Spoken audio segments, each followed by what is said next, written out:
जय हिंद दोस्तों, मेरा नाम गौरी शंकर गुप्ता और हम डिस्कस कर रहे हैं यूनिट नंबर 5 कैलकुलस।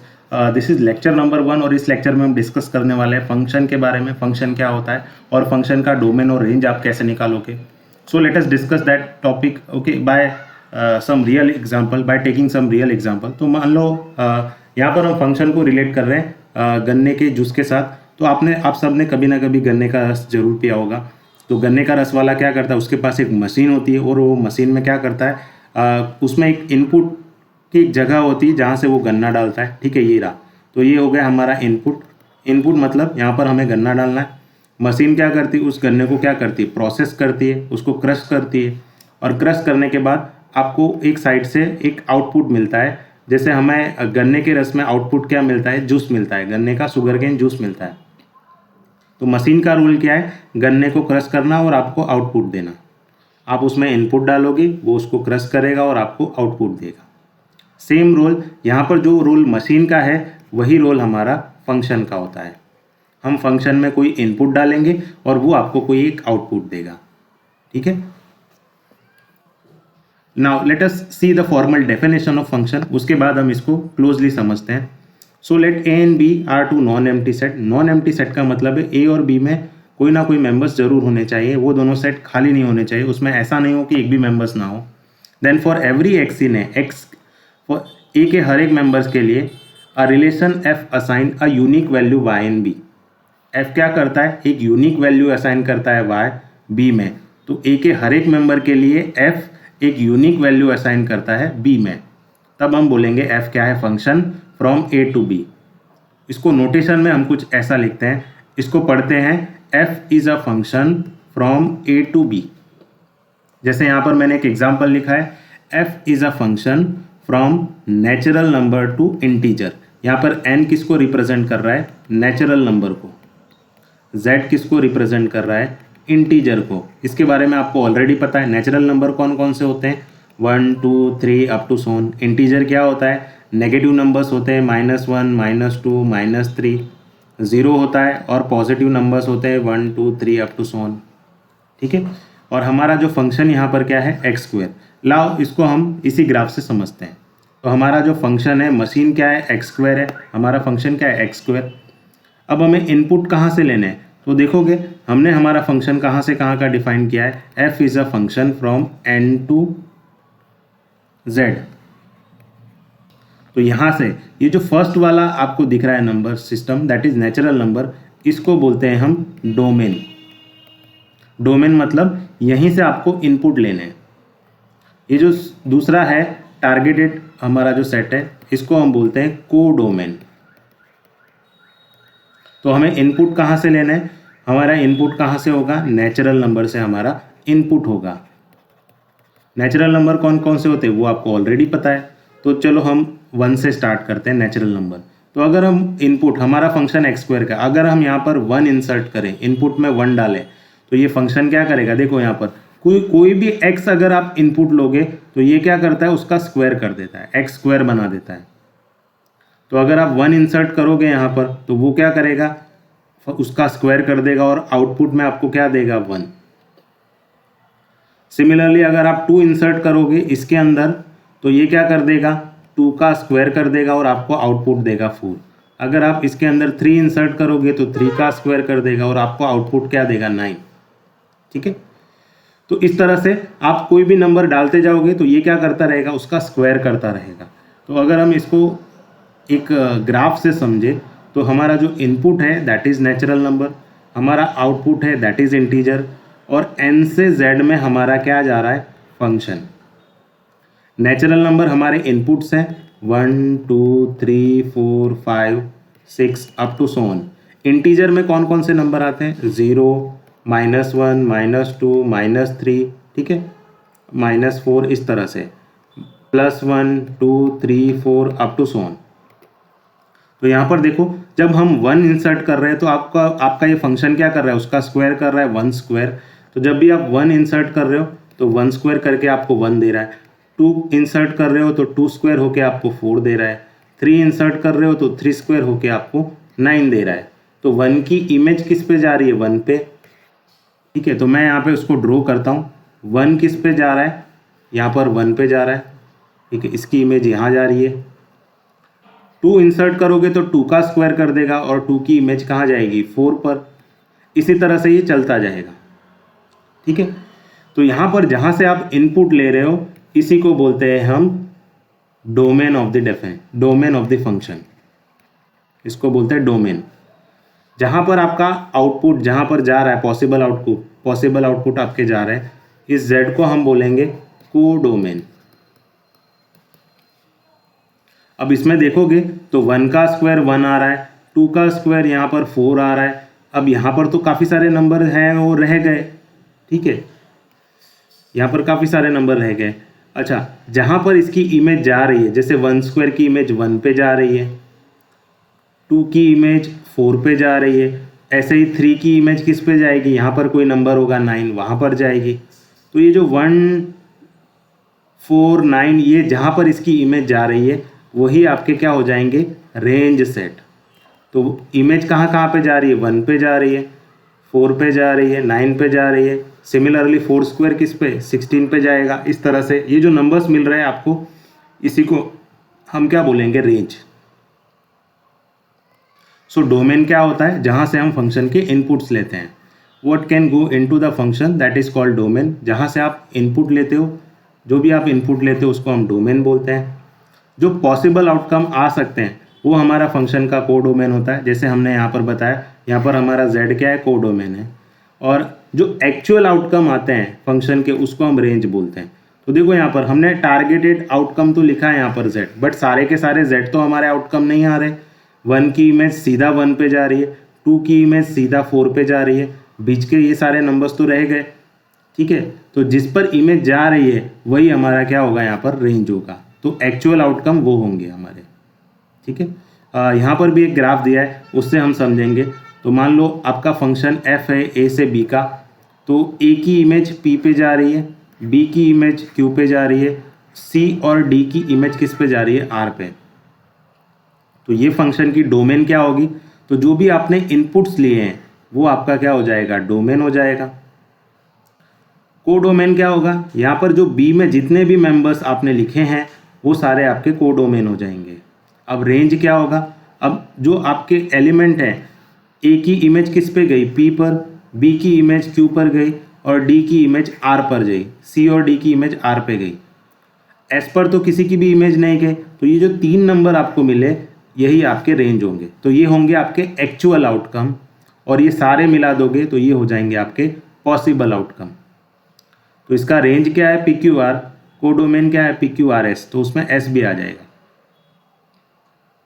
रेंज हमेशा क्या होता है, कोडोमेन का सबसेट होता है। यानी रेंज हमेशा क्या होता है, कोडोमेन से छोटा होता है या उसके बराबर होता है।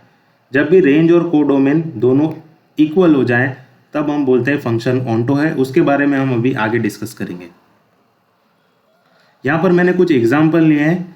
हम कौन सी सिचुएशन में कहेंगे कि फंक्शन है या कौन सी सिचुएशन में हम कहेंगे फंक्शन नहीं है। यहाँ पर f is a function from x to y। a की इमेज 1 पे जा रही है, b की इमेज 2 पे जा रही है, c की इमेज 3 पर जा रही है, तो हम बोलेंगे ये फंक्शन है।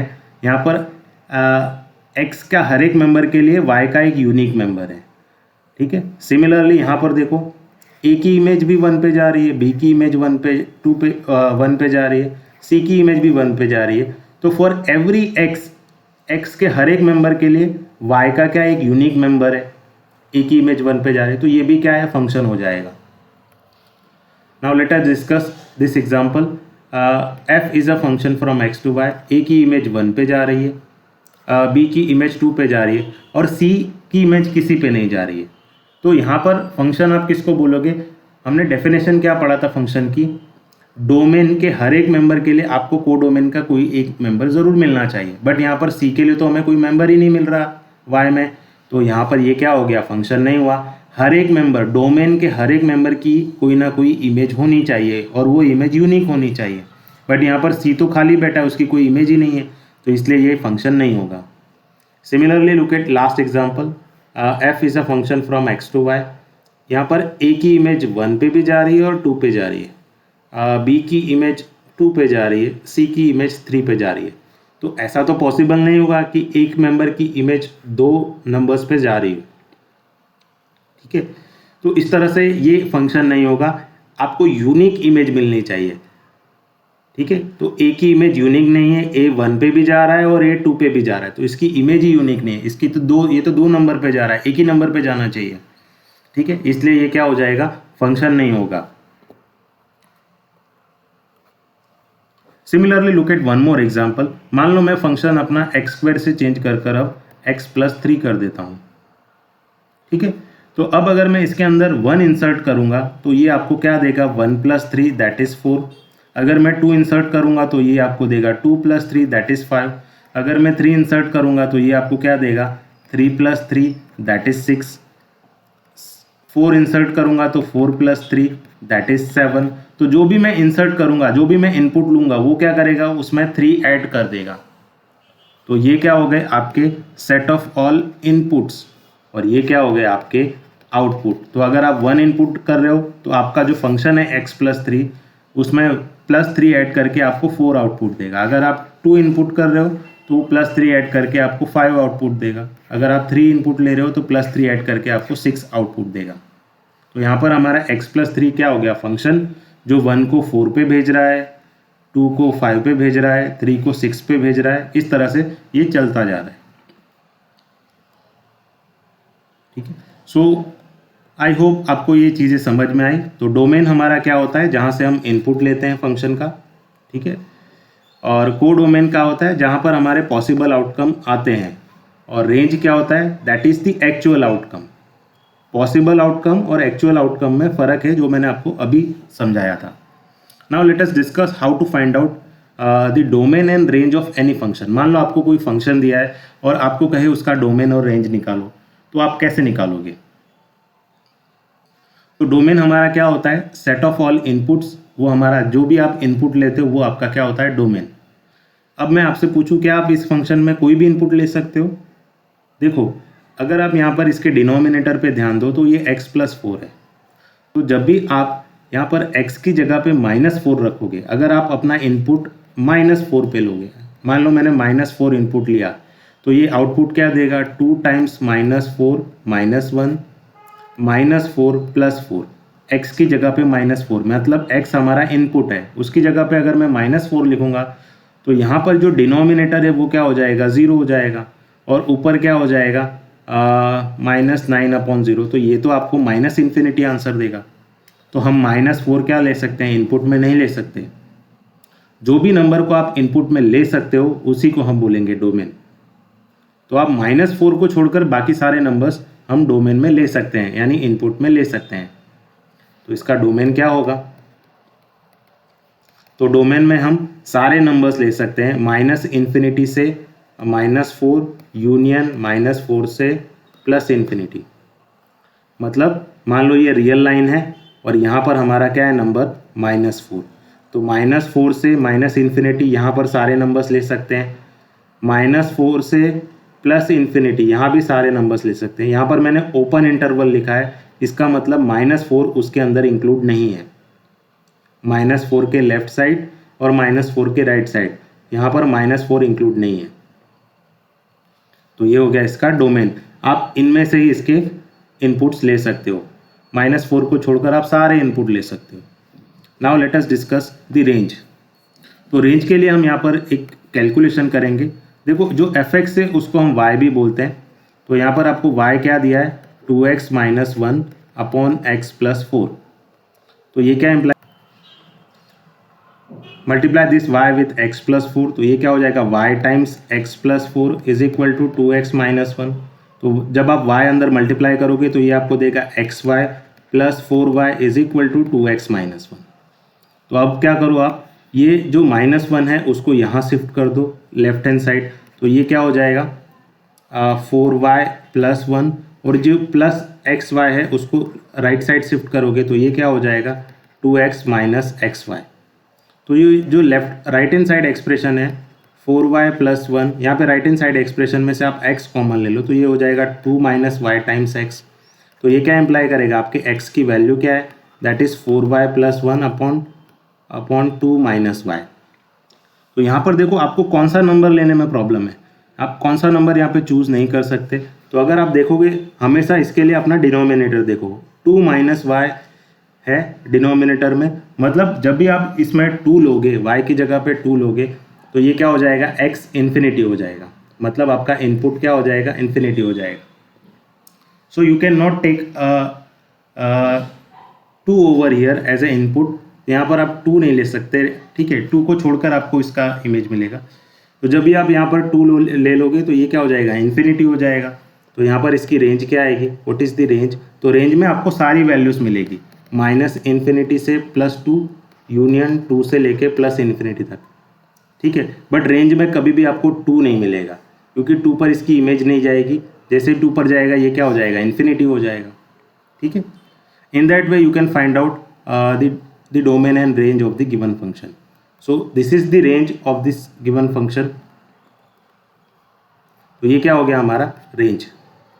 Late us discuss one more example so that you can understand clearly how to find out domain and range of any function. तो ये क्या हो रहा है, हमारा function fx that is 2 times square root of x minus 4. तो इसका सबसे पहले हम डोमेन निकालेंगे. डोमेन मतलब आप इसमें कौन से नंबर्स को इनपुट में ले सकते हो. अभी तक हमने पढ़ा है कि स्क्वायर रूट के अंदर सारे नंबर्स हमेशा पॉजिटिव लेने चाहिए, ठीक है. तो ये क्या हो जाएगा, स्क्वायर रूट के अंदर नंबर क्या है, x माइनस 4. अगर ये नंबर नेगेटिव होगा यानी आप x की वैल्यू 0 लोगे तो ये क्या हो जाएगा, x की वैल्यू 0 लोगे तो स्क्वायर रूट ऑफ -4 आ जाएगा. और अंडर रूट के अंदर नेगेटिव नंबर्स डिफाइन नहीं होते, ठीक है. अप टू रियल केस तो इसमें तो डिफाइन नहीं होगा, तो आपको क्या करना पड़ेगा, स्क्वायर रूट के अंदर जो भी नंबर है वो हमेशा पॉजिटिव लेने पड़ेंगे. तो इसका डोमेन यानी सेट ऑफ ऑल इनपुट्स क्या ले सकते हो आप, x माइनस 4 आपको हमेशा 0 या उससे बड़ा लेना पड़ेगा. सो वो क्या इम्प्लाई करेगा, आपका x क्या होगा, ग्रेटर देन इक्वल्स टू 4. तो ये जो x है आपको हमेशा 4 या उससे बड़ा नंबर लेना पड़ेगा, क्योंकि 4 से छोटा नंबर लोगे तो ये नेगेटिव हो जाएगा और स्क्वायर रूट के अंदर नेगेटिव नंबर अलाउ नहीं होते, ठीक है. तो आप अपना जो इनपुट है वो 4 या उससे बड़ा नंबर ले सकते हो, ठीक है. तो what is our domain over here. तो इसका डोमेन क्या हो गया, आप कौन सा इनपुट ले सकते हो, तो हम सारे x वैल्यू ले सकते हैं जो 4 या उससे बड़े हैं, ठीक है. Now let us discuss the range. तो मैंने जैसा कि बताया आपका जो fx है वो क्या है, यहाँ पर y है. देखो यहाँ पर अगर आप x की जगह 4 लोगे तो 4 माइनस 4 ये क्या हो जाएगा, fx क्या हो जाएगा, आपकी y वैल्यू क्या हो जाएगी, 0, ठीक है. तो y equals to 2 times under root x minus 4 दिया है. तो देखो आप वैल्यू कहाँ से लेना स्टार्ट करोगे, 4 से स्टार्ट करोगे. तो जब आप x की जगह पे 4 लोगे तो 2 टाइम्स 4 माइनस 4 ये तो आपको y 0 दे देगा, इसकी वैल्यू क्या आएगी, 0 आएगी. अब 4 से बड़ा नंबर लोगे तो y और पॉजिटिव आएगा, तो इसका रेंज आएगी, मतलब इसकी रेंज क्या आएगी, इसकी पॉसिबल वैल्यूज़ क्या आएगी, y वैल्यू या तो 0 आएगी या 0 से बड़ी आएगी, ठीक है. तो अगर आप x4 लोगे तो इसकी वैल्यू 0 मिल जाएगी, x5 लोगे तो कोई पॉजिटिव नंबर मिलेगा, x6 लोगे तो भी और कोई पॉजिटिव नंबर मिलेगा. तो इसका नंबर हमेशा 0 या उससे बड़ा ही होगा. So that is the range of the given function. Now discuss one last example, 3x square minus 5. तो इसका डोमेन क्या होगा, डोमेन मतलब आप इसमें कौन से इनपुट्स ले सकते हो.